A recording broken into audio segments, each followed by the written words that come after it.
So, this month of May, we are talking about meeting God's expectation. Sino dito ang nag-i-expect na may gagawing maganda ang Diyos para sa Kanya? Sino dito ang nag-i-expect na maraming himala na mangyayari sa buhay niya? Na maganda po yan, na tayo may mag-expect. Pero dapat din po natin maintindihan na hindi lamang po tayong nag-i-expect kay Lord. Even si Lord, nag-i-expect din pala sa atin. Si Lord ay kung tayo nag-i-expect tayo sa Diyos, ang Diyos din po, nag-i-expect din siya sa atin. Last Sunday, we talked about meeting God's expectation, yung part 1. Ano ang ina-expect ng Diyos na gagawin natin para sa Kanya? At itong part 2 ng meeting God's expectation, ang naman ang ina-expect ng Diyos na gagawin mo sa buhay mo, na gagawin mo para sa iyong sarili. Tingnan niyo po, nung kinreate ng Diyos ang buong daigdig, kinreate ng Diyos ang buwan, ang bituin, ang araw, kinreate ng Diyos ang langit at lupa, kinreate ng Diyos ang mga puno, kinreate ng Diyos ang mga hayop, kinreate ng Diyos ang mga isda, at lahat ng mga bagay na nakikita natin. At sabi ng Bible, the Lord saw and it was good. Laging ganon. And God saw that it was good. Nakita ito ng Diyos at siya ay nasiyahan. Bakit? Bakit siya nasiyahan? Kasi lahat ng kanyang nilikha na meet yung kanyang expectation. Di ba? Dahil yung lahat ng nilikha ng Diyos ay nami-meet nito ang kanyang expectation. Bakit nilikha ng Diyos kunyari ang araw? Para magbigay ng liwanag sa maghapon. Bakit ginawa ng Diyos ang buwan? Para siya ay magbigay ng tanglaw kung gabi. And God saw that it was good. Nang makita ito ng Diyos, siya ay nasiyahan. Ang tanong, ba't nasiyahan ng Diyos? Because they don't disappointed God's expectation. Nung ang Diyos, nilikha niya ang mga isda, nilikha niya ang mga hayop, at sabi mag-multiply, mag-function sila based doon sa pagkalikha sa kanila ng Panginoon, and God saw that it was good. Nung makita ng Panginoon, nasiyahan ang Diyos.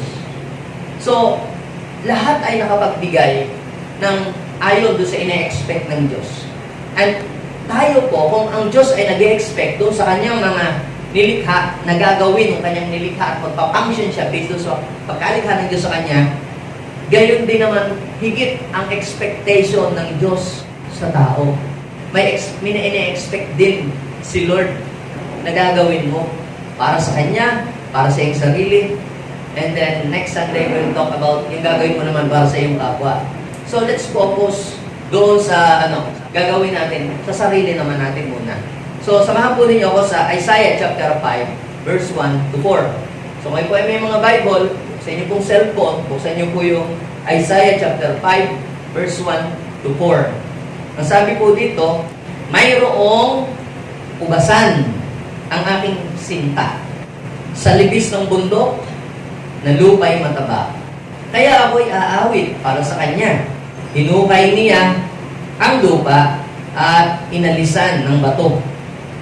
Mga piling puno ng mabuting ubas ang kanyang itinanim dito. Sabihin natin, mabuting ubas. Pili. Sa gitna'y nagtayo siya ng isang bantayan at nagpahukay pa ng balong pisaan. Pagkatapos nito ay naghintay siya na ang kanyang tanim ay magsisi pamunga. Ngunit bakit ang kanyang napitas ay maasim ang lasa? Kaya ngayon, mga taga-Jerusalem at mga taga-Juda, kayo ang humatol sa akin at sa aking ubasan. Ano ba ang aking nakaligtaang gawin sa aking ubasan? Bakit nang ako'y mamitas ng bunga, ang aking nakuha ay maasim ang lasa? Itong passage na to, na binasa ko po sa inyo, ito po isang parable na kinumpose ni Prophet Isaiah para isalarawan ang pag-ibig ng Diyos sa kanyang bayang hinirang. Kaya sabi niya, siya ang nagsasalita dito si Prophet Isaiah, mayroong puno ng ubas sa aming sinta. Yung sinta doon si Lord. Yung sinta na tinutukoy niya, yung minamahal niya, inihiro, iniibig niya, ay si God. Ano daw yung sinta, si God yung tinutukoy niya, ay meron daw pong ubasan. Siya daw po ay naglagay ng ubasan doon daw po sa mataba na lupa. Hinukayan niya ang lupa, pagkatapos inalisan niya ng bato, tapos yung mabubuti, pili na mabubuting puno, yun daw po ang kanyang itinanim. Kanya po itong inalagaan, kanya itong dinilighan. Ang tinutukoy po ng pili na puno ay yung bansang Israel. Sila ang pinili ng Diyos. Sa lahat ng nilalang, pinili sila ng Diyos na ang Diyos ay magpapakilala sa Kanya bilang totoong Diyos na lumikha ng langit at lupa. Kaya pinakita ng Diyos ang miracle sa bansang Israel Pinagpala, provide ng kanilang pangailangan, tinulungan, sinamahan, ipinagtanggol, iningatan. Ang problema, ang nangyari, tumalikod po sila sa Panginoon at nagrebelde sa Diyos. Kaya ang sabi, anong nangyari doon sa ubas na tinanim ng aking sinta?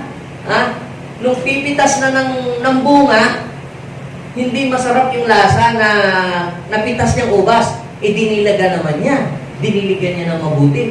Buti sana kung hindi diniligan. Buti sana kung hindi nilagyan ng mga fertilizer o ng mga pataba.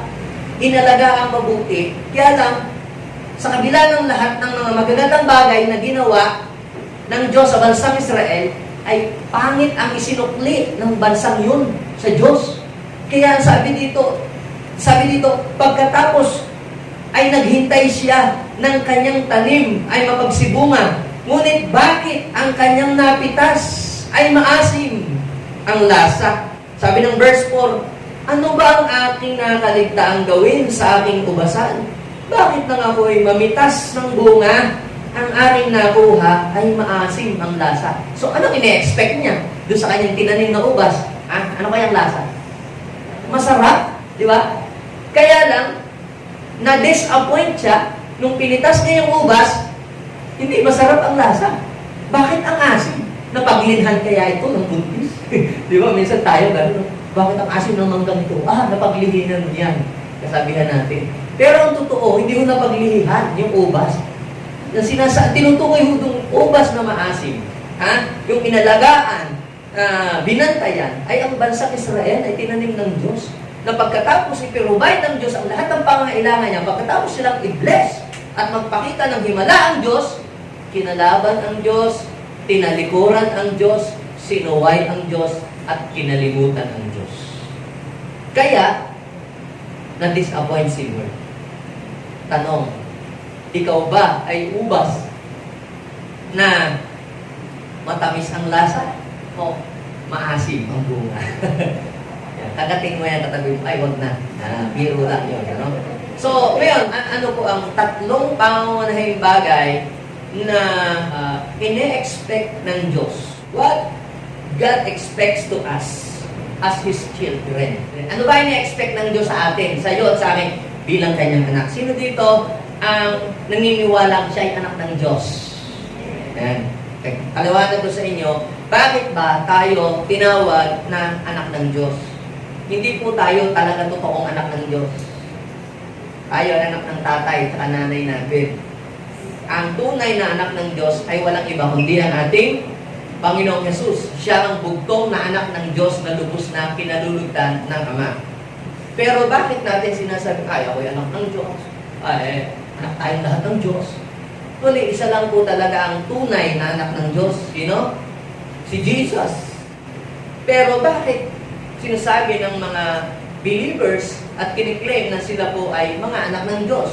Sabi po sa John chapter 1, verse 11 hanggang 12, itong sabi doon, si Jesus ay pumunta sa kanyang mga kababayan pero hindi siya tinanggap ng kanyang mga kababayan. Ibig sabihin na tinalikuran siya, ni-reject siya.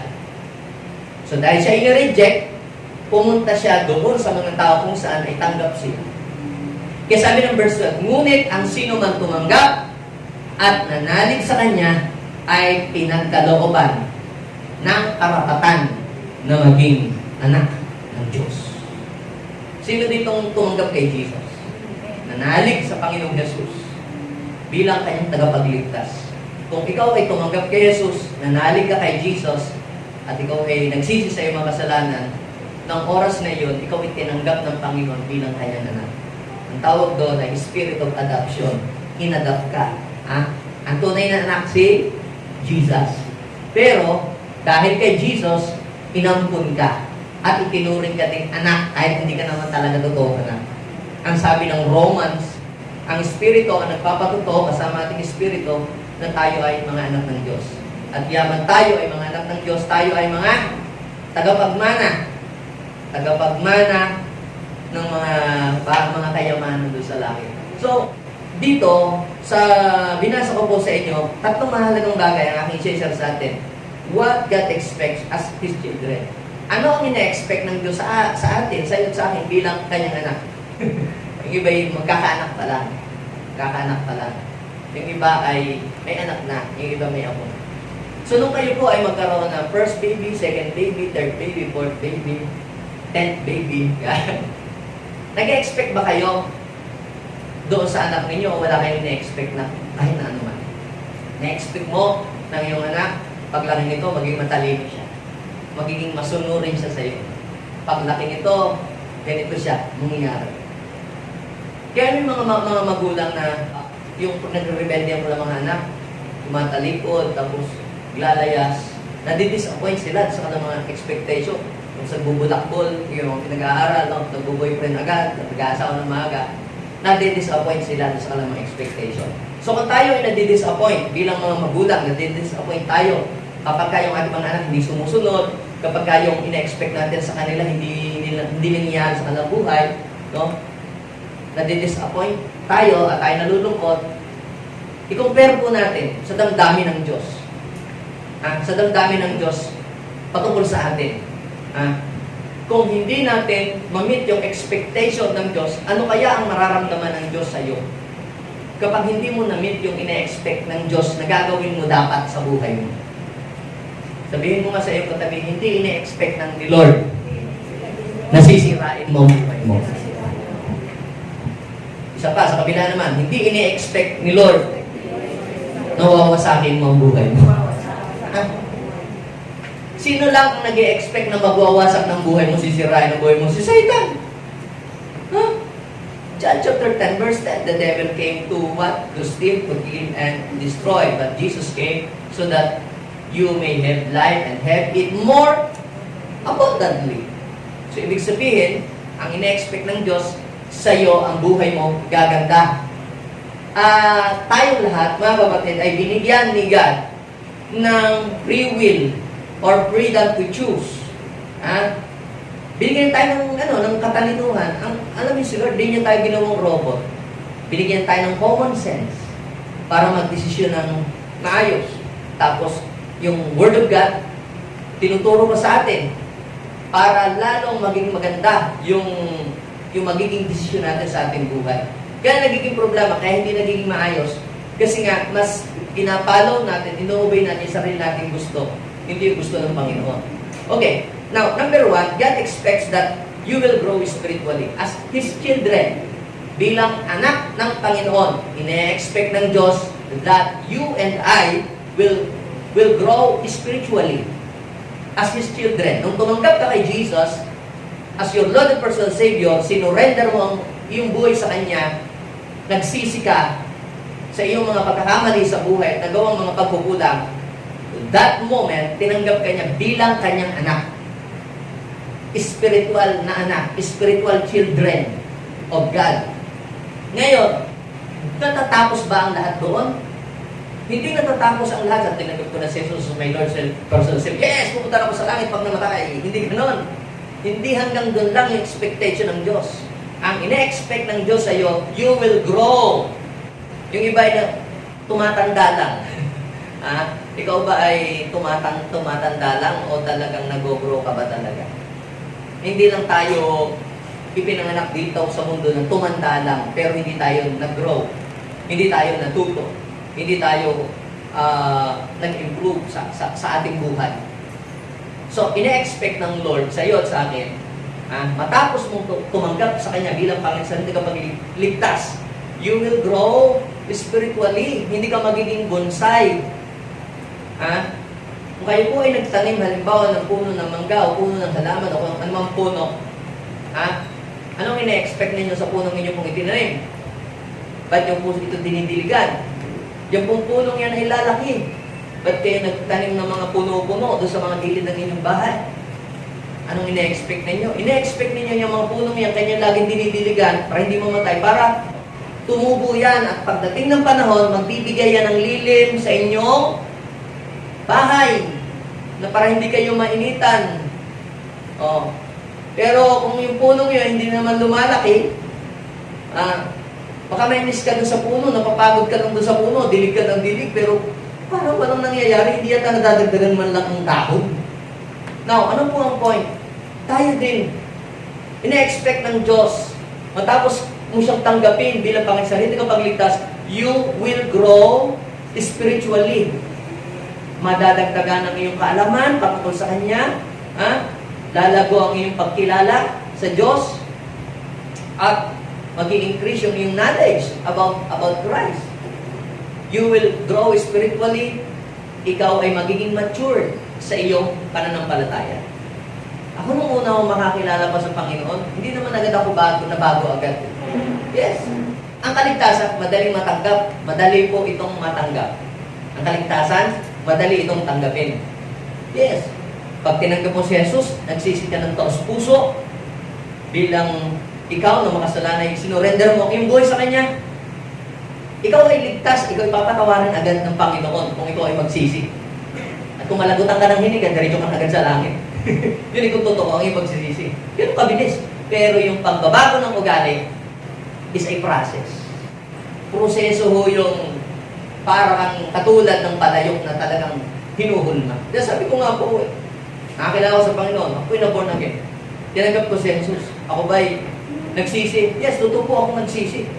Pero dahil po sa aking kabarkadang nasa aking mga paligid ay mga magsusugal, mga maglalasing mga klasiko, mga mahilig magkakating classes, ako'y kasama pa rin sa sa kalokohan.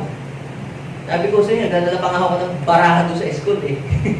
Tapos pagka yung may kaklase, nagbabato pa kami ng ng bubong ng school para ma-distract yung nagkaklase. Pero paano ako nabago?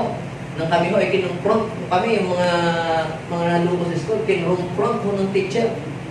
Pinahiya talaga sa klase.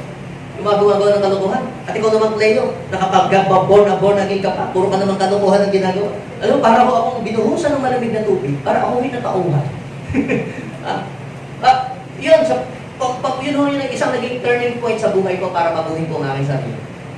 Kaya sabi ko, Lord, ikaw pala ay hindi pala ako nagbigay ng karangalan sa iyo. Ang naibigay ko sa iyo po ay kahihiyan. So, ine-expect ng Diyos na matapos akong kumilala sa Kanya, ako ay mag-grow spiritually at magmamature, at yung mga taong yun ay magiging liwanag ako doon sa mga nasa dilim, di ba? Yun ang ine-expect ng Lord.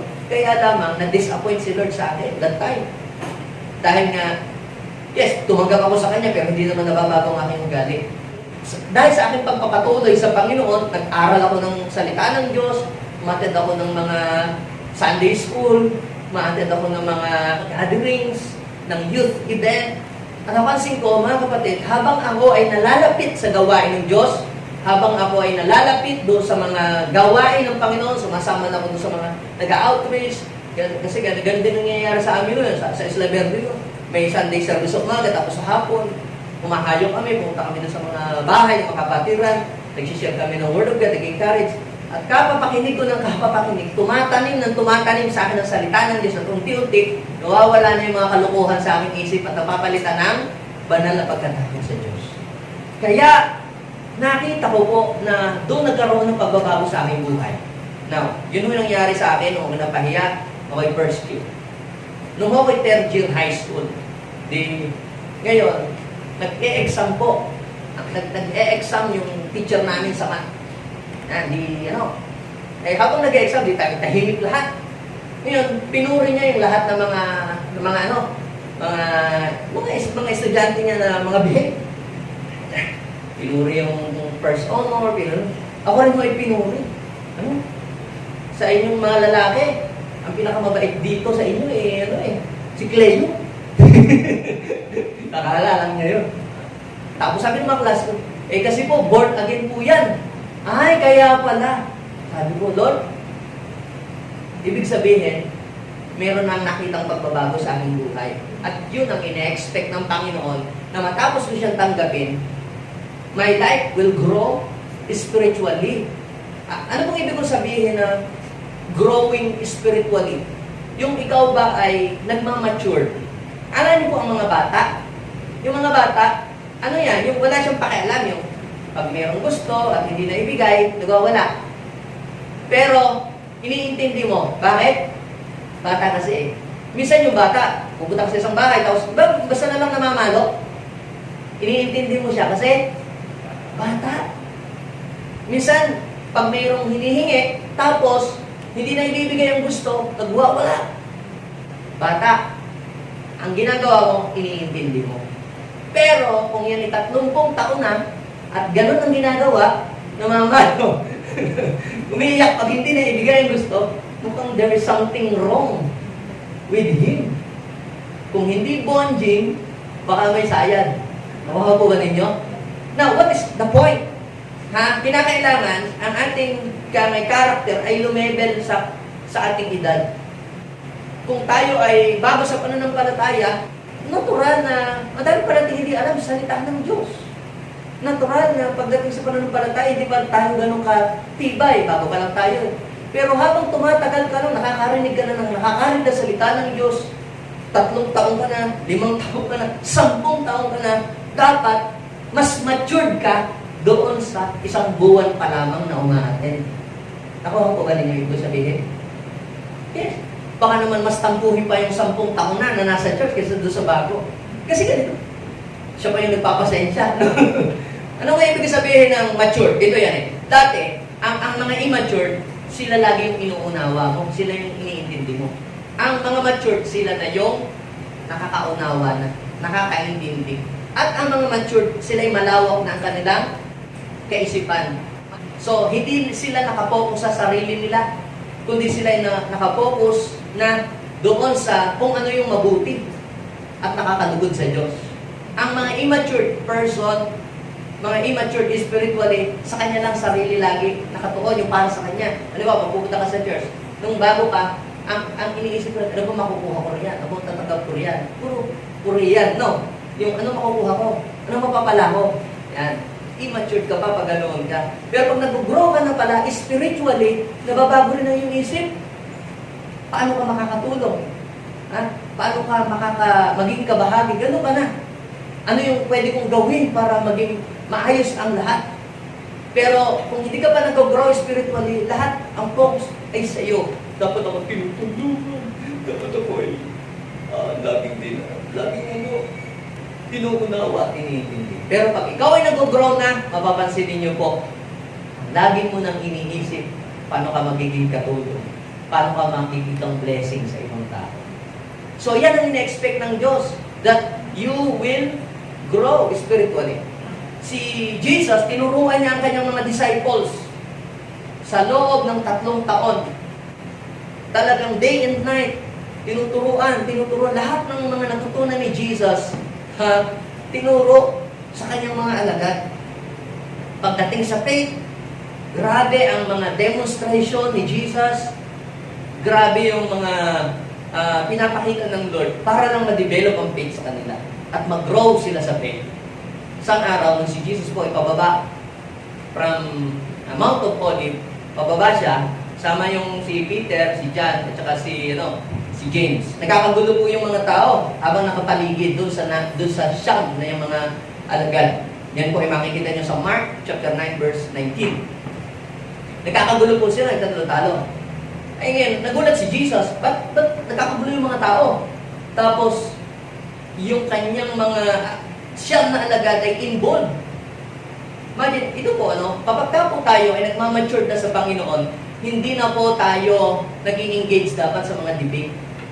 Dahil sa mga debate, wala naman po nananalo po doon. Ano kung napatunayan mong tama ka, magaling ka, pero yung tao naman na natalo mo ay napalayo ang loob sa Diyos. Dati nun, ang hilig ko pong makipag-debate. Nung ako high school, lagi didibatin ko, yung teacher namin, didibatin ko yung mga kaklase ko. Ano ang debate? Idolatry. Kaya galit na galit sa akin yung mga kaklase ko sa akin. At parang ayaw na nila sa born again. Dahil sa aking attitude. Because I am immature.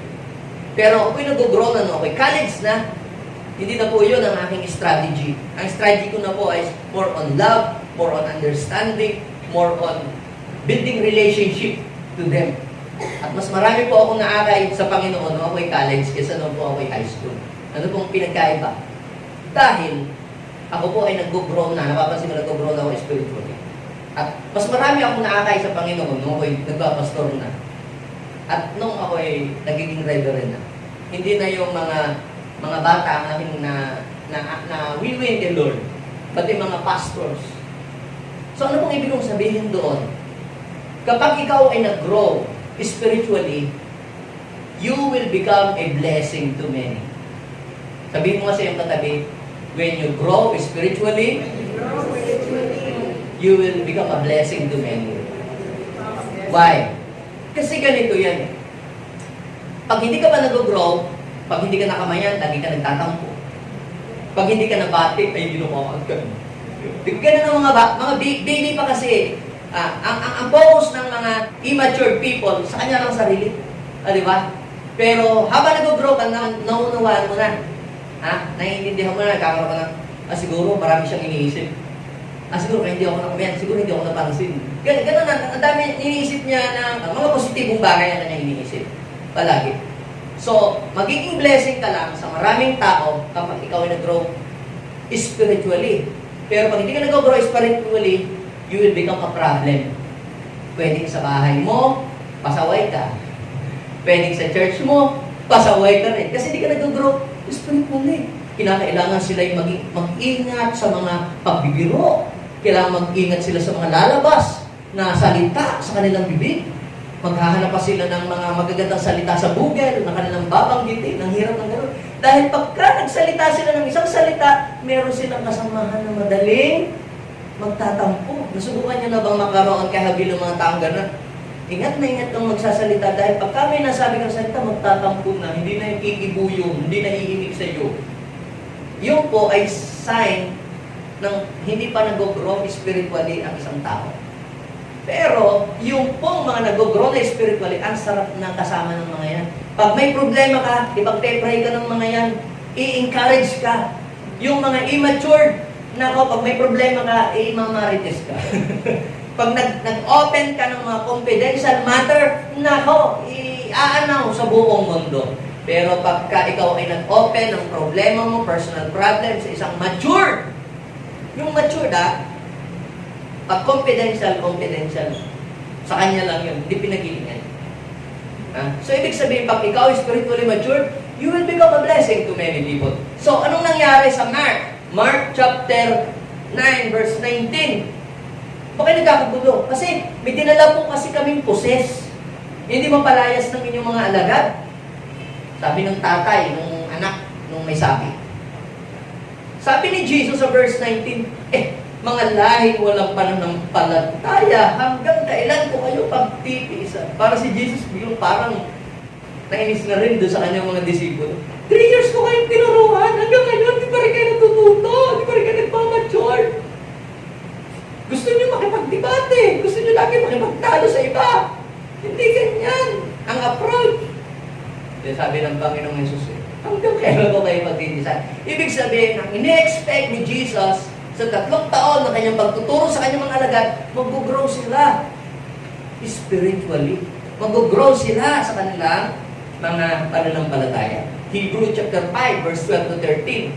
Sabi ng author ng Hebrew, dapat sana tagapagturo na kayo. Subalit hanggang ngayon, kailangan pang kayo ay turuan ng panimulang aralin. Laging basic. Laging basic yung itinuturo tungkol sa salita ng Diyos. Dapat sana kumakain na kayo ng matigas na pagkain. Anong ibig sabihin? Sa spiritual, merong solid food at saka yung soft food. Ano yung difference ng solid food at saka yung soft food sa spiritual? Pag yung mga mabababaw, mahal ka ng Diyos. Pagpapalain ka ng Lord. Special ka kay God. Ayan yung mga, kumbaga sa baby, ang tawag dyan ay milk. Pero, pag ang itinuturo na sa church ay magbago ka, magpatawad ka, ha? Patawarin mo ang mga kinaiinisan mong tao, makipagkasundo ka sa iyong kaaway. That is a solid food. Bakit? Mahirap nang gawin yun. At pag nagawa mo yun, matured ka. Ay, hindi siya masama. Hindi siya mali. Dapat siya humingi ng tawad. Ang matured na, kahit hindi siya mali, siya na ang gumagawa ng hakbang para magkaayos sila. Tanungin mo nga yung katabi, are you matured? Spiritually? Or still a baby? Yung baby, hindi! Siya ang kamali! Masama ang ginawa niya sa akin. Pero ang matured, siya na ang gumagawa ng paraan sa ipagkakasundo. Matthew chapter 5 verse 9, blessed are those who are peacemaker, for they will call the children of God. Sila'y tatawaging mga tunay na anak ng Diyos. Yes. Gusto niyo pong pagpalain kayo ng Lord? Pag ikaw ay laging nasa itaas, pag bumabagsak ang ulan, alin ang unang-unang nababasa? Yung nasa sa itaas. Pero saan na i-stack ang tubig? Sa ibaba. Ano pong ibig kong sabihin? Mas maganda sa Diyos na ikaw ay nagpapakumbaba. Ang mga pride, alin ang natutuyo? Unang-unang natutuyo? Yung mga nasa itaas. Yung mga pataas, matutuyo ka, madadaray. Pero yung mga nagpapakumbaba, kayo ay mananariwa. Ha? Walang mawawala sa iyo pag ikaw ay nag-humble. Bakit? Pagpapalain ka ng Diyos. Matthew 5:5, mapalad ang mga pagpakumbaba sapagkat tatamuhin nila ang mga ipinangako ng Diyos. Pride can hinder your blessing. So kapag ka ikaw ay nag-grow na spiritually, nagmamature ka na, nagiging humble ka na. Kita mo yung mga maraming mga bagito na kaunting alam, talagang dinidisplay yung alam sila. Pero yung mga veterano, tahimik lang sila. Pero malalim, maalam yung maalam. Kahit ngayon mga karatista yung mga kabago-bagong graduate ng black belt, talagang gusto ko magsuntukan. Pero yung mga master, tahimik lang yun. Kunyari, walang alam. Naku, kung ba ganyan yung sabihin. So, ibig sabihin, pag nagmamatured ka na, nakokontrol mo na yung emosyon. Hindi ka na basta-basta namumove ng anumang mga problema. Ako dati, bago kong pasto, kaunting problema, kaunting pagkakasala lang ng mga tao dito, di ka ba? Sabi ko. Pero habang ako nagmamature na, naunawaan ko na. Bakit? Dahil pag nagmamature ka, nagkakaroon ka na ng heart of the Father. Iba ang heart ng Father kaysa heart ng mga baby, kaysa heart ng mga young. So, now, sabi ng 1 Corinthians 3:1-3, mga kapatid, hindi ko kayo makausap bilang mga taong pinapatubayan ng Espiritu. Kailangan kausapin ko kayo bilang mga taong namumuhay ayon sa laman, mga sanggol pa sa pananampalataya. Tingin sa verse 2. Gatas ang ibinibigay sa inyo noon, hindi matigas na pagkain, sapagkat hindi ninyo pa yun kaya hanggang ngayon. Hindi pa rin nyo kaya, sapagkat nananay pa sa inyo ang laman. Ang inyong pag-iinggitan, pag-away-away, ay palatandaan na makasanlibutan pa kayo at namumuhay sa laman. Ibig sabihin, you are immature. Nananatili ka pa rin, immature pa rin. Now, sabi ni Paul, 1 Corinthians chapter 13, verse 11. Ano nakalagay doon? When I was a child, I thought like a child, I reasoned as a child, I spoke or I speak as a child, but when I became man, ibig sabihin, nag-mature na. Men na dati child. Tapos biglang naging man. But when I became man, I put away all childish things. Nung ako'y bata, ako'y nangangatuwiran, katulad ng isang bata, nagsasalita ng kagaya ng isang bata. Pero nung ako'y tumanda na, niwanan ko na yung mga asal ng isang pagiging bata. Sabihin mo sa iyong katabi, gusto ni Lord, mag-grow ka na. Yung tampo-tampo, ang bata lang yun. Sabihin mo sa iyong katabi, yung tampo, ang bata lang yun. Ikaw na ang umuunawa. Yes, mahirap gawin yun, pero Kung nagawa mo yun, congratulations, you're mature. Yeah. Naalala ko bago pa akong pastor. Nagkatampuhan kami ni Pastor Ken. Dahil sa tasa ng kape. May inumoy ng kape, nakakalimutan niya dito sa stage yung kape. Magsiservice kami, may tasa doon. Sinasabihan ko, minsan, hindi naman nag-aaway, nakatampuhan. Pero ang ginagawa ko na lang, ako na lang pumupunta, pinupunta ko sa kanila, sorry, kung na-offend kita sa akin. So, yayakapan kami. Ayos. Pero kung ako, naging ma-pride, siyang may kasalanan. Kasi yung tasa ng kape, iniiwan niya sa stage. Nakakahiya sa mga natin. Wala siguro ako ngayong maraming pastor niya. Siguro wala kayo nakita ngayong maraming mga pastor doon na umakyat sa stage.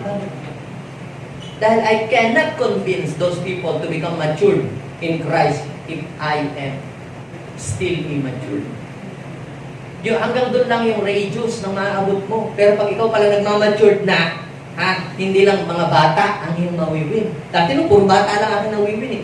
Doon lang ang level ng aking maturity. Pero ngayon po, pati mga reverend, naman pa sa akin. Ano bang ibig kong sabihin? Sabi ko, Lord, ba't po ako dinala na dito sa ganitong kalagayan, katayuan? Yung pala, ikaw, pag nagmamature ka na, ikaw ay automatic na dadalahin ka ng Lord. Automatic na ipopromote ka ng Diyos. Kapag ikaw ay nagmamature na spiritually, automatic ang promotion ay dadating sa iyo. Imagine mo, paano ka magiging manager, magiging kang boss, kung ikaw lagi magagalitin. Kaunting pagkakamali kay sigaw na. Pero, yung kaya mo na, makakapagtimpi ka na, kaya mo na magkontrol ng iyong, sa totoo, dati yung talaga, ang bilis kong magalit. Pero ngayon, hindi na, cool na lang tayo. Cool na lang. Bakit? Hindi tayo pag nagkakaedad na yun. Cool ka na lang. At saka dati ulo, pag kami nalalaglag na gamit, dapat ko nadadali-dali. Pero ngayon, pag may nalalaglag ng mga gamit sa bahay, tinitingnan mo na lang. Siyempre, pag dali-dali ka, baka maputo ka ng yung mga joints dito. Nakukuha ninyo mga kapatid. So pag nagmamature ka na, nag-iiba na ang takbo dapat na inisip. So sabi ni Paul, when I was a child, I thought, I reasoned, I spoke, but when I became man, I put away all childish things. Sabihin mo sa iyong katabi, you must put away all childish things. Bakit po? Kasi, sa totoo lang, yan ang magpapahirap sa buhay mo. Yan ang magpapaliit ng mundo mo. Di ba? Hindi ako bati. Hindi tayo bati. Ganon. Di ba yan? Ganon. Pero sa mga bata, ikaw na ang uunawa. Yan. Hindi na ikaw ang inuunawa, ikaw na ang uunawa. Mapalad ang mga umuunawa. Dahil sila ay magiging ka-level na ng mga tunay na mga lingkod ng Diyos. Pangalawa, God expects that good fruits will come out of you. So, number one, God expects that you will grow spiritually. Hindi lang tayo uma-attend dito. Ilang taon tayo na-attend. Ang tanong, lumago ba tayo? Wala. Ilang taon ka na? 20 taon. Kumusta ka na? Tampuhin pa rin. Pag hindi nakamayan, isang buwang hindi nagpapakita sa church. Di ba? Pati gano'n, no? Pag hindi na pautang, nagtatampo. Ayun ang umaten. Hindi gano'n ang mature na spiritually. Umuunawa ka na. Okay? Pag hindi na ibigay ang gusto, hindi na ibigay ang suggestion, naalis na sa church. Yan. Kaya, hindi nagmamature. Hindi po gano'n ang mature. Okay? Pangalawa, God expects that good fruits will come out of you. Di ba? Binasa natin kanina. Nagtanim ng ubas ang aking sinta, sinong-sinta si Lord. Tapos, diniligan, nilagyan ng pataba, yung nangyari. Nung pinitas, kinain yung ubas, sabi ng Isaiah chapter 5, verse 2 and 3, ang asim, verse 4. Bakit ganun? Ang asim ng lasa. So, ibig sabihin, God expects that good fruits will, what? Come out of you. Matapos kang makarinig ng mga aral, ng salita ng Diyos linggo-linggo, may mga aral, may aral ba kayong natatanggap mula sa Diyos? Paglinggo, may mensahe. Ang tawag dyan, fertilizer, pataba sa inyong espiritu, pataba yan sa inyong mga kaluluwa. Kaya nga po, hindi po ako naninermon. Hindi ako naninermon. Bakit? Hindi ho yun ang nakakapagpataba sa ating faith. I just preach life, I just preach hope and encouragement to you. Yan ang fertilizer. Kasi pagka lagi, minsan naman nare-rebuke din, kailangan din kasi natin ng pesticide. Ganon, pang-spray sa mga, sa mga insekto. Pero hindi naman, ang halaman, pagka puro na lamang insecticide, ang ini-spray mo, ano mangyari sa halaman? Mapapaso din naman ang halaman. Kaya pagkapasto, puro lang sermon. Sermon ng sermon, linggo-linggo. Sermon na nga ng madam. Sermon pa ng boss. Sermon pa ng asawa. Misis. Tapos pagdating sa church, magsisermon pa. Walang katapos ang sermon. So, anong kailangan mo? You need encouragement. You need hope and life. Yung direction ni Lord, yun yung pataba ng iyong kaluluwa. Kaya lang, sabi dito, basahin niyo po, ano ba ang aking nakaligtaang gawin sa aking ubasan? Bakit nang ako'y mamitas ng bunga, ang aking nakuha ay maasim ng lasa? Imagine mo, ang ganda na ng mensaheng narinig mo, tapos naging addict ka pa rin. Di ba? Naging rebelde ka pa din. Naging involved ka pa din sa mga illegal. Ang ganda na ng mensahe na narinig mo. O kaya pumunta naman tayo sa pamilya. Mga magulang mo, pinrovide lahat ng pangangailangan mo sa pag-aaral, tuition, lahat-lahat. Tapos, gumawa ka pa ng kalukuhan. Ano nangyari? Ganun, parang nagtanim ng ubas. Ina-expect na masarap magiging bunga, pangit ang naging lasa. God expect that good fruits will come out of you. Ito, sa Lucas 13, 6-9. Meron pong isang may-ari ng bukid. Pumunta siya sa kanyang bukid na pinagtaniman ng puno ng higos. Ngayon, sabi niya doon sa tagapag-alaga, ano ba yan? 3 taon na akong punta dito, pero wala naman ako makitang bunga. Yan, talinhaga lang po yun, na sabi ng ating Panginoong Jesus. Ano yung ibig sabihin 3 taon ng punta? Ang talagang yung simula na talagang you are matured enough pagdating sa Panginoon na talaga, yung ikaw ay 3 years na. Marami-rami ka ng knowledge nun. At marami-rami na rin nabago sa'yo. Now, anong ibig sabihin ng 3 taon na akong punta? Ang tinutukoy doon ni Jesus, yung 3 taon niyang pag-ministry sa bansang Israel, nangaral, nagpagaling, pakita ng himala, pero walang response, walang bunga. Hindi siya tinanggap, tinakwil pa nga siya. Sabi, 3 taon na akong punta dito, putulin na ang puno yan. Anong ibig sabihin ng putulin? Symbolizes judgment. 3 taon na akong gumawa ng kabutihan, gumawa ng himala, pero wala silang response na ipinakitang maganda sa akin. Parang ganun ang ibig sabihin ko. Putulin na yan, nakakasikip lang. Ibig sabihin pala nun, nakakasikip ka lang sa earth kapag wala kang nai-contribute na maganda na bunga sa society. Ito naman, nagmakaawa, nag-intercede, may intercession. Ngunit sumagot ang tagapag-alaga. Huwag po muna natin putulin sa taong ito. Hukayan po natin ang palibot, lagyan ng pataba.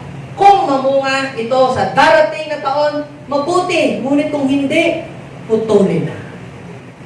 Naalala ko po, bago pa lang si Pastor Jess, madaling magtampo. Yes, pag pinagsabihan mo, huwag mo ako sasabihan, Pastor, ay mababackslide. Kaya hindi ko po yung mapagsabihan. Alam niyo po ang ginawa ko? Pagka December, Leadership International Convention, dinadala ko. Pagka po, camp, dinadala ko. Nililibre ko na talaga. Nai-encounter si Lord. Kadadala ko doon ang kadadala. Nalalagyan ng pataba. Ako, ano yung ibig sabihin? Apa, talagang nag-matured. Pumayo.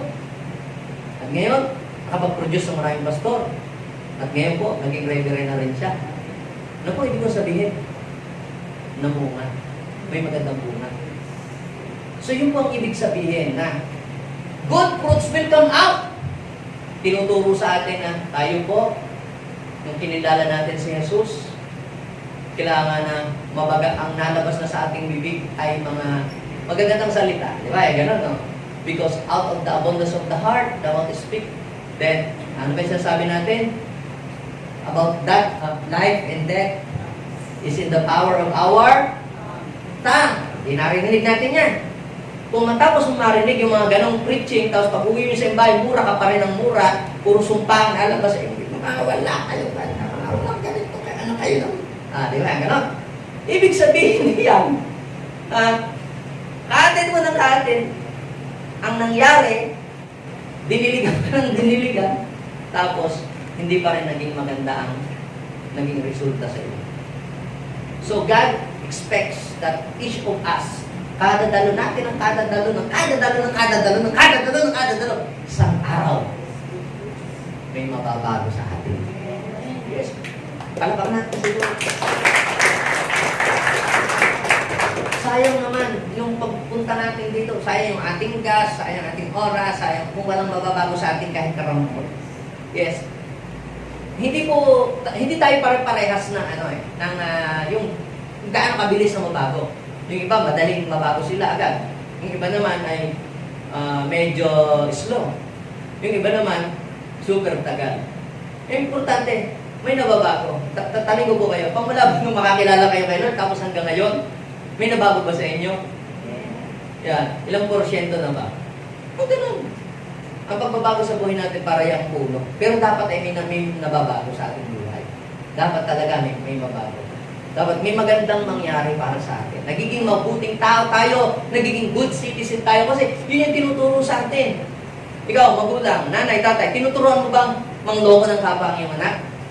Tinuturuan mo bang magsalita masama at pagmura? Hindi. Tinuturuan mo silang magmano sa matatanda, tinuturuan mo mag-bless, gumalang, magmahal ng kapwa. Di ba? Ine-expect mo na kapapayo mo ng kapapayo, dinadalo mo sa church, sama-sama kayo, di ba? Ganun. Pinag-aaral mo sa magandang school because you are expecting that someday good fruits will come out. Good fruits will come out of them. Kaya lang, ano nangyari? Isang araw, pinatawag ka sa guidance, yun ang bugbog, yun may sinaksa, yun may sinipa, yun mayroong inaway. Ang tawag doon, na-disappoint ka doon sa iyong expectation. Wala ka namang tinurong pangit. Ba't ganun ang nangyari? Yun ang nararamdaman ng Panginoon sa bansang Israel. Nagtanim ng ubas, diniligan, nilagyan ng pataba. Pero ano ang nangyari? Maasim ang lasa. Kaya tikman mo nga yung katabi mo Hindi, joke lang. Sabihin sa'yo katabi, gusto ni Lord? Ang lalabas sa'yo na bunga ay masarap ang lasa. Yung, may mga tao ba kayo na yung pagkasama ninyo, parang ang hirap kasamahan, ang hirap pakibagayan. May mga tao ba kayo na ang sarap kasama, parang ayaw ninyo maghiwa-hiwalay pagkakwentuhan siya. Ang saya, ang sarap kakwentuhan, di ba? Ayun ang mga punong may matatamis ang lasa. Meron naman kayo bang nakasaon na magbiro ka lang ng kaunti, nang bububog na, maghahampas na ng bote, kukuha na ng pamalo. Ayun. Pangit, mapait ang lasa nun. Okay? So, pangatlo, God expects that His image will be seen in you. Sino dito ang agree that he or she was created according to the image of God? Hawakan mo nga ang ulo ng iyong katabi. Ba't parang may bukol na matulis dyan? Joke na. Genesis chapter 1 verse 26. Ano sabi doon? Let us form man. Ito na yung and God saw the moon, the stars, and it was good. And God saw the trees, and God saw the animals, and it was good. Okay, sabi na ng Lord, Genesis 1:26. Now, let us form man according to our image, based on our likeness. O, ginawa. Kaitsura. Anong ibig sabihin niyan? Yung kaliwanagan ng Diyos, kung ang Diyos ay may damdamin, ang Diyos ay nagiging masaya, nagiging malungkot si Lord, ganun din. Kung anong feeling, meron damdamin, meron kinopya, lahat yan kay Lord. You have the image of God. You're created according to His image. So, ano ba ang imahe ng Diyos? Ay, siya ba po, Pastor, yung meron nakakoronang tinig, yung nakikita ko sa picture na nakagano na. Joy of Allah, hindi ganoon na. So, pag binasa nyo ang Biblia, pag binasa nyo ang Bible, makikita ninyo ang image ni God. He is the God of love. Di ba? He is the God of peace. He is the God of mercy. Di ba? He is the God of reconciliation. Yung bang siya ay ng Diyos ng pakikipagkasundo, siya ay Diyos ng pag-ibig. Pero kung yan ay laging masungit, lagi na lang parang high blood din. Kung hindi image ni Lord ang nakikita mo dyan. Tingnan mo nga yung katabi, nyo ba? Nakikita na ba ang image ni Lord? Mukhang laging parang blessed. Amen? Mukhang masaya, mukhang ubas, hindi pasas. Amen? Yan. Yung ano ka lagi, yung kahit may problema, naging masayahin ka. Kahit meron mga pagsubok, hindi ka yung bang laging parang natutuliw. 1 Corinthians 3:18. At dahil naalis na ang takip ng ating isipan, ito yung nag-symbolizes ng ating mga sin, ating mga unbelief. Sabi doon, nakikita na natin ang kapangyarihan ng ating Panginoon.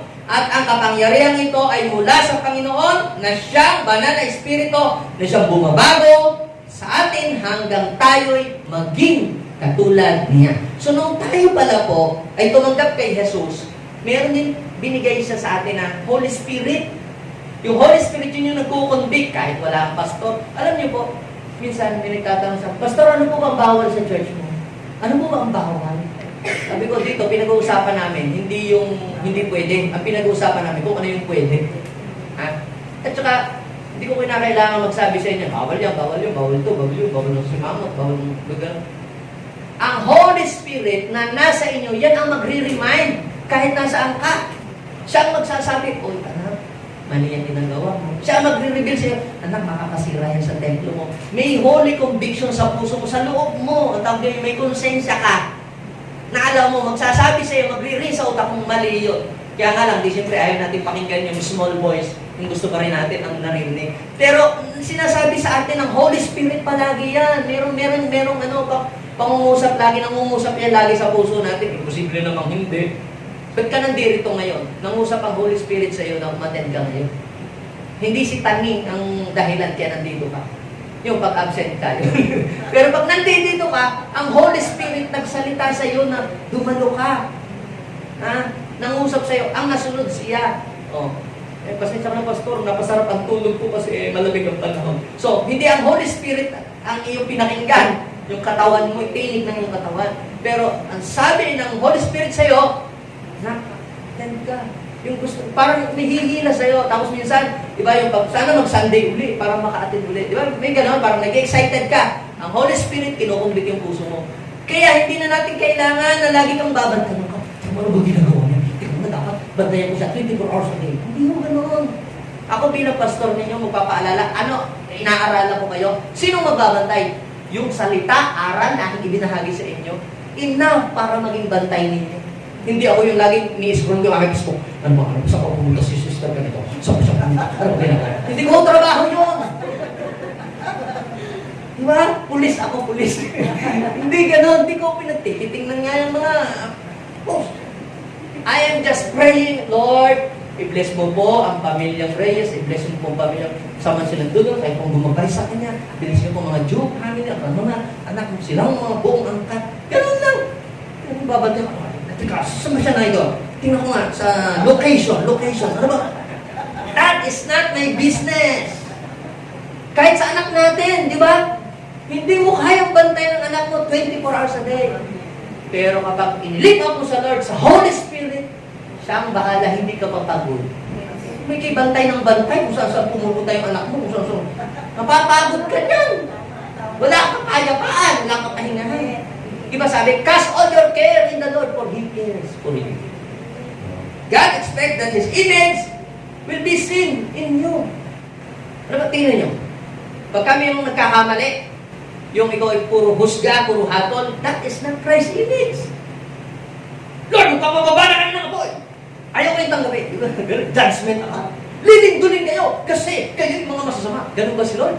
Sabi ni Jesus, teka, ako'y pumunta dito para iligtas yung mga yan. Hindi para ipahamak. Kita niyo po yung love, laging nangingibabaw sa Panginoon. Kaya pag mayroong love, yan ang image ng God. Madali namang magsabing praise the Lord, hallelujah. Pero ang image ni God, tingnan mo kung may mercy, may love, may forgiveness, mayroong pagmamahal, mayroong acceptance, reconciliation, na ginagawa ang taong yan, ibig sabihin niyan, naririyan ang mukha niyo. Pero lagi kang kagalit, lagi kang gusto mo, magkaaway ka. Hindi yan ang image ni God. Dahil ang image ni God, pakikipagkasundo, pagmamahal, di ba? pagbibigay, pagtanggap sa mga nagkakamali at nagkakasala. Sino lang ang laging galit? Mga Pariseo. Si Jesus po, nung kung siya ay binaptize, Diyan, ayaw pa nga siyang i-baptize eh. Ngayon, sabi ni Jesus, gawin natin to kasi ito ang kalooban ng Ama. Ito ang nakakalugod sa Kanya. Okay. So, nung binautismuhan siya sa Lucas chapter 3 verse 21 and 22, itong sabi, when He prayed, the heaven was open. Anong point dito? Ba't ko to sinabi sa ating lahat? When you meet God's expectation sa iyong buhay, kapag ikaw, yung expectation ni Lord ay napulfill mo sa iyong buhay, na ginagawa mo para sa iyo, meron kang open access sa heaven. Ito ay nagsisilbing parang susi na automatic na nagbubukas para sa iyo. Lucas chapter 3 verse 21-22, when He prayed, the heaven opened. Tapos biglang magsalita, ang sabi, you are my beloved Son, and you, I am well pleased. Now, what is the point? Sa mga taong minimit nila ang expectation ng Lord at hindi nila dinidisappoint si Lord sa buhay nila, na-please ang Lord sa iyo. At ang langit, every time you ask, every time you call, every time you kneel down, and every time you ask God for help, the windows of heaven are always open. Ay, itong lahat ay tumundig sa oras na ito. Kaya sabihin mo nga ulit sa iyong katabi, kapatid, don't disappoint God's expectation to you. Amen? Yes. Hindi po tayo mga perfect, mga kapatid. Hindi tayo pumunta dito. Dami natin pagkakamali sa buhay. Ako rin, marami akong mga bad decision. Nakakala ko, maganda itong desisyon ko ito. Ay, hindi pala. Ba't ko ba nabili yun? Napagastos tuloy ako. Ang dami na, sino yung gano'n? Yung nakakakomit siya ng mga bad decision sa buhay niya. Yes, bilang tao, yes, nakakakomit tayo. Pero alam niyo po, mga kapatid, in spite of all bad decisions that we made, alam niyo po, mga kapatid, huwag tayong sumuko. Tumayo tayo, tumindig, at gawin natin kung anong gusto ng Diyos na gawin natin para sa Kanya. At mabibigyan natin siya ng kaluguran sa buhay natin. Alam niyo po, pag na-meet natin yung expectation ni Lord sa atin, mapiplease siya sa iyo. At ang langit, laging bukas. My son, my daughter, what can I do for you? What is your problem? Can I help you? Ang langit, bukas lagi para sa atin. Abba Father, thank you so much. Tulungan niyo po kami, God. Hindi po namin kaya. Kami po ay maraming sama ng loob. Kami po ay maraming mga masasakit na karanasan sa buhay. Kaya po kami minsan hirap kaming mag-forgive sa ibang tao. Lord, help us. Ayaw po namin na manatili sa sarili namin ang ganito habang buhay. Lord, remove every pride sa puso namin na inilalagay ng kaaway. Lord, hindi yung gusto namin, hindi yung gusto ni Satanas ang ma-meet namin, kundi yung gusto ni Jesus. Alam niyo po ba ang gusto ni Jesus? Makipagkasundo tayo sa ating kapwa. Ano ang gusto ni Jesus? Mahalin natin ang ating kapwa. Ano gusto ni Jesus? Magpatawad tayo. Do you want God to meet His expectation? Anong gusto ni Satanas? Magalit ka. Magtanim ka ng hinanakit sama ng loob. Ngayon, mamili ka. Sino ang gusto mong i-meet yung expectation sa buhay mo? Huwag kang magpaalitin sa kaaway. Huwag kang magpadaya sa kaaway. Yes, Lord. Tulungan niyo po kami. We want to grow spiritually. We are so very tired sa mga bagay-bagay na nagpapahirap sa amin, damdamin. Ngayon, hindi ko po alam kung ano mga nagpapahirap sa damdamin ninyo, sa puso ninyo. Pero alam niyo po, the best solution is to surrender all those things to the Lord. Just leave your feeling, your emotion, anything to God. Kasi wala kang magagawa dyan kung ikaw ang mag-hold niyan, mahihirapan ka lang. Minsan yan pa yung pagsisimula ng maraming mga sakit. Gusto mo maging malaya? Surrender yourself to Him. Ang pride, yan ang magpapabagsak sa iyo. Ang humility, yan ang magbe-bless ng iyo. Sabi ng 1 Peter 5 verse 5 to 6, He resists the proud, but He gives grace to the humble. God's blessing, anointing, favor, and provision belongs only to the humble. Alisin natin ang pride sa ating buhay. Si Jesus nagpakumbaba. Bagamat Diyos, hindi nagpumilit na maging kapantay ng Diyos. Hinubad niya ang kanyang pagka-Diyos. Kung si Jesus nga, hinubad niya ang kanyang pagka-Diyos. Siya na yung matuwid, siya na yung perfect, pero siya pa yung umako ng pagkakasala. Gusto ni Lord makita sa atin ang kanyang image, yung image ni Christ, ng pagpapakumbaba, pagmamahal, pagpapatawad, paglapit sa Diyos. Lord, tulungan niyo po. Hihingi natin tulong, Lord, help us. Hindi po namin kaya baguhin ang aming sarili. Tulungan niyo po kami, Lord, mabago ang aming mga pananalita. Tulungan niyo po kami, mabago ang aming pagmamagalit. Dahil gusto namin, O Lord, makarating kami doon sa place na i-prepare mo para sa amin. Ayaw namin na yung attitude namin ang maging hindrances para hindi kami makapasok sa promised land. Alam niyo po, na nga po ang Lord ng promised land, even si Moses, hindi nakarating because of his pride. Natanaw lang niya. Kapatid, huwag tayong pumaya. Nagbigay na ng halimbawa ang Biblia. Lord, sa oras na ito, remove, O God, lahat ng bigat sa aming puso, lahat ng bigat sa aming buhay. We surrender, you know. Forgive us, O Lord, sa aming mga masasamang salita na nabanggit. Kung may masasamang salita na nabanggit sa iyong magulang, sa iyong inay, sa iyong tatay, na sabi ng Panginoon, mga anak, sundin ninyo ang inyong mga magulang alang-alang sa Panginoon, sapagkat ito ang kanyang nais, at ganito ang kanyang pangako, lalawig ang iyong buhay at hahaba dito sa lupa. Yes. Yes. Kapatid, hindi mo po pwedeng sabihin, mahal mo si Lord, kung ang iyong magulang na iyong nakikita ay hindi mo mamahalin. Kahit may mga pagkukulang, ang ating tatay, ang ating nanay, they are God's blessing to us. They are a big help. Yes, huwag na nating tingnan yung mga maliliit na mga kamalayan. Tingnan na lang natin ano yung kabutihan na kanilang ginawa. Huwag nating tingnan yung mga mali. At meron naman talagang pagkakamali. Ang tingnan na lang, bilangin natin. Ano ba ang mga magaganda? At mapapansin mo, hindi mo na makikita ang pangit. Ang makikita mo, puro na magaganda. It depends upon your choice kung saan ka magpo-focus.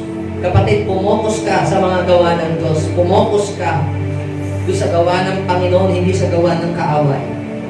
Look unto Jesus. Lord, bless your people. Bless your people.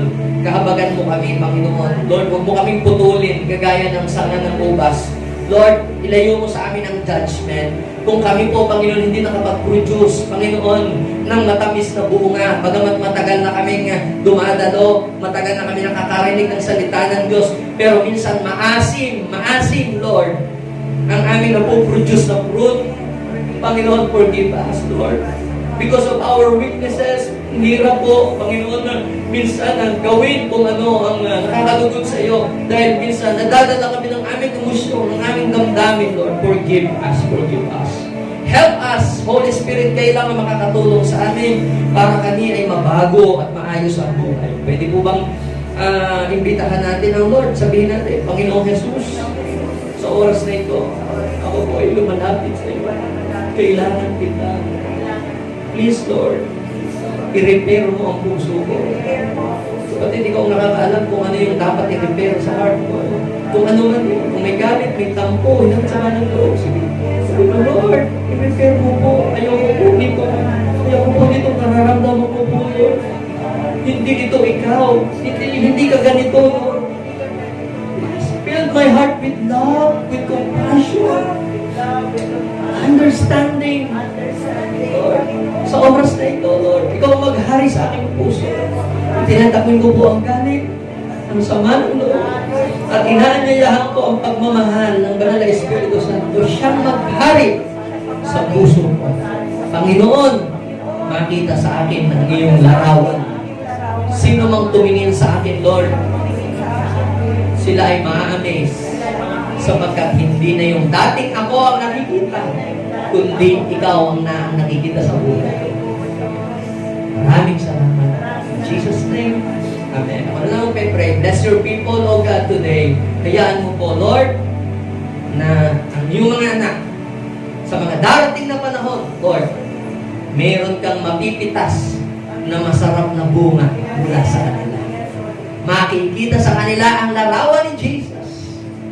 Makikita sa kanila, Panginoon, na hindi na sila kagaya ng dati. In Jesus' name, Amen and Amen.